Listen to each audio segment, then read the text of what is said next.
They say that in war, you never hear the bullet that kills you. With one of these rifles, that is a scientific fact. The bullet travels so fast, it extinguishes your life before the sound of the gunshot even reaches your ears. You are dead before you know you are being hunted. But with the other rifle, oh, you will hear it. Your squad will hear it. The enemy 3 miles away will hear it. It is not just a gunshot. It is an earthquake. One is a scalpel forged in the freezing cold of Great Britain. It is the weapon of the ghost, the myth of the video games, the AWM. The other is a sledgehammer, born from American steel and rage. It is a weapon that doesn't just kill a man, it disassembles him. The Barrett 50 cal. For decades, keyboard warriors and military historians have argued speed versus power, precision versus destruction. But today, we are done with the theory. We are going deep into the engineering, the physics, and the dark psychology of the two deadliest sniper systems on Earth. We are going to find out what happens when an unstoppable force meets a movable object. The surgeon or the beast? Choose your fighter. To understand the choice, we must first step onto the battlefield. There is a moment that exists outside of time.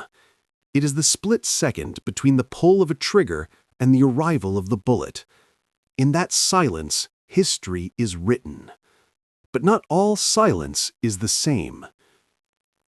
For the last 40 years, two distinct philosophies have dominated this silence.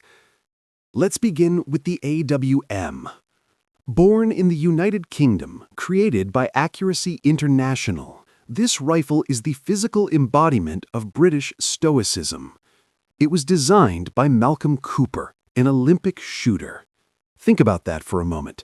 It wasn't designed by a general. It was designed by an Olympian. The philosophy here is obsession. The AWM is a bolt-action rifle. In the modern age of automatic fire, why go back to a bolt? Because a bolt action creates a sealed chamber. It creates a universe where nothing moves except the firing bin. When you hold an AWM, specifically chambered in the terrifying .338 Lapua Magnum, you're holding a tool of absolute isolation. The shooter must manually cycle the bolt. Click, clack. That sound is psychological. It forces the sniper to breathe, to think, to commit. It implies that you only need one shot. If you miss, the rhythm is broken. The AWM demands perfection from its user because it offers perfection in return. Now, turn your eyes to the Barrett M82. This weapon was born in a garage in Tennessee. Ronnie Barrett didn't build this for the Olympics. He built it because he looked at the Browning M2 machine gun, a weapon meant to be mounted on tanks, and said, "I want to carry that on my shoulder." The Barrett is semi-automatic. It fires the massive 50 BMG round. The philosophy here is not isolation, it is domination. The AWM asks you to be a surgeon. The Barrett turns you into an artilleryman. With a Barrett, if you miss the first shot, you don't have to break your cheek weld. You don't have to cycle a bolt. You just pull the trigger again and again. It is the democratization of destruction. It allows a single soldier to stop a convoy, to disable a radar dish, to punch through concrete. One is built for the perfect shot. The other is built for the inevitable hit. A rifle is just a delivery system. The real story is the package it delivers. This is where the debate often turns into a war of physics. Let's talk about the .338 Lapua Magnum, the food of the AWM.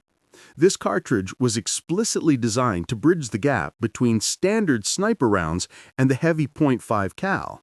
It is an aerodynamic masterpiece. When it leaves the barrel of an AWM, it stays supersonic, which means it travels faster than the speed of sound for over 1,500 meters. Why does that matter? Because when a bullet drops below the speed of sound, it becomes unstable. It wobbles. The .338 defies the wind. It slices through the atmosphere. It is designed for soft targets. That is a military euphemism for human beings. At 1,000 yards, the .338 doesn't just hit you. It arrives with more energy than a .44 Magnum fired at point-blank range. It is a ballistic laser beam. Then there is the .50 BMG. If the .338 is a needle, the .50 BMG is a freight train. This round is half an inch wide. It was originally designed to shoot down aircraft in World War I. Let that sink in. You are using an anti-aircraft round against a person. The physics of the Barrett are terrifying. The bullet is so heavy, so massive, that it retains momentum through sheer brute force. It doesn't slice the wind, it beats the wind into submission. But here's the dark reality of the .50 cal. It is not just about penetration, it is about energy transfer. There are myths that a .50 cal passing near you can kill you. That is false. But if it hits you, it doesn't leave a wound. It disassembles anatomy. However, there is a price for this power: recoil. Firing the AWM is a firm push. It is manageable. You can watch the bullet trace through the air and hit the target. Firing the Barrett is a violent event. Despite the massive muzzle brake and the reciprocating barrel, the recoil is significant. The dust kick-up is massive. When you fire a Barrett, you are announcing your position to anyone within 3 miles. You are trading stealth for power. The AWM whispers death. The Barrett screams it. Now I want you to close your eyes and imagine you are the operator. This is where the choice becomes personal. You are lying in the mud. You have been crawling for 3 hours. Your heart rate is 120. You need to slow it down to 60. If you are holding the AWM, you feel a sense of intimacy with the weapon. It is light enough to maneuver. You can drag it through the brush. The bolt action is a ritual. You dial in your scope. You check the wind. You are a scientist of warfare. The AWM gives the shooter a feeling of control. You are the master of your environment. You know that if you do your math right, the bullet will go exactly where the crosshairs are. The longest confirmed kill in history for a long time was held by a British sniper, Craig Harrison, using this system. 2 consecutive shots, 2 hits, at nearly 2.5 kilometers. That is not luck. That is engineering meeting human will. But what if the mission changes? What if you aren't hunting a general? What if a truck is speeding toward your checkpoint loaded with explosives? If you are holding the AWM, you are helpless. You can shoot the driver, sure, but that is a small target moving fast.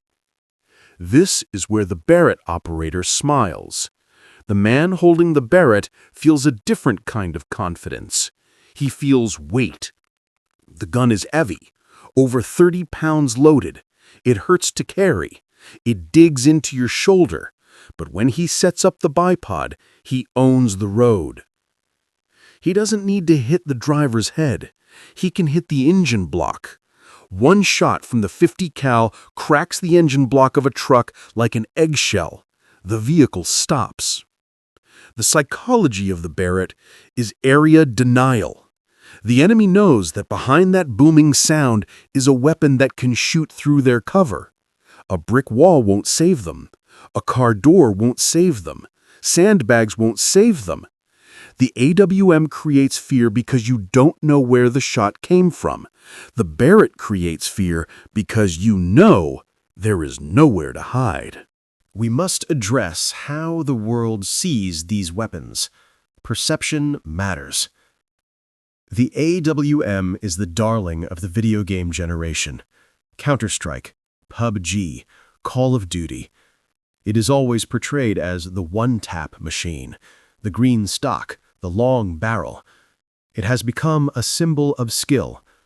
In the cultural zeitgeist, the AWM represents the elite, the lone wolf, the professional who needs nothing more than a single round.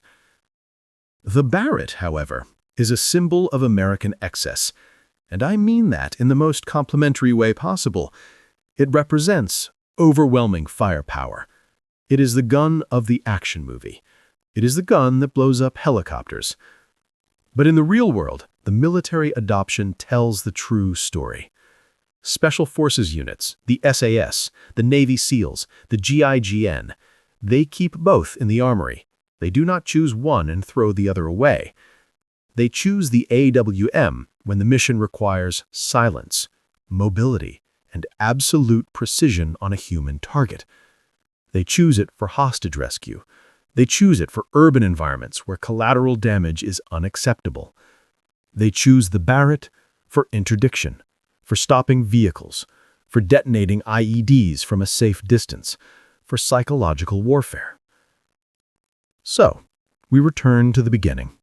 The surgeon or the sledgehammer?